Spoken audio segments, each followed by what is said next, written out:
भुसावळ नगरपालिकेच्या निवडणुका लढवण्याच्या संदर्भामध्ये संतोष चौधरी यांनी माझ्या घरी येऊन चर्चा केली आणि त्यांनी सांगितलं की आपण राष्ट्रवादीच्या पक्षाच्या माध्यमातून ही निवडणूक लढवावी.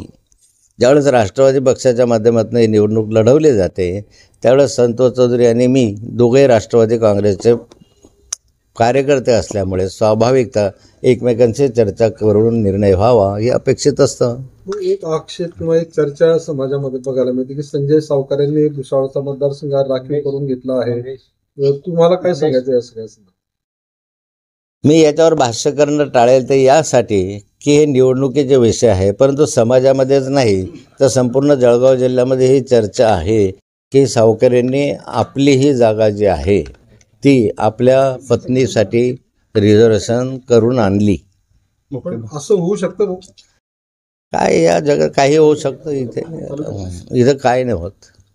भाऊ, पुणे अजित पवारांचं जे प्रकरण आहे त्याची तुम्ही जी फाईल तुमच्याकडे आले काय त्याच्यातलं काय प्रकरण होतं ते नेमकं आणि काय स्थिती? माझ्याकडे फाईल आली एवढीच माहिती मला आता मिळाली. त्या फाईलमध्ये काय होतं काय नाही मला माहिती एखाद्या तासानं 1.5 तासानं मिळेल. त्यावेळेस मी माहिती पूर्ण मिळाल्यानंतर तुम्हाला सांगेल. काही गव्यस्फोट निघेल याच्यातून बाहेर? निश्चित त्यामधनं काहीतरी नवीन गौप्यस्फोट होईल.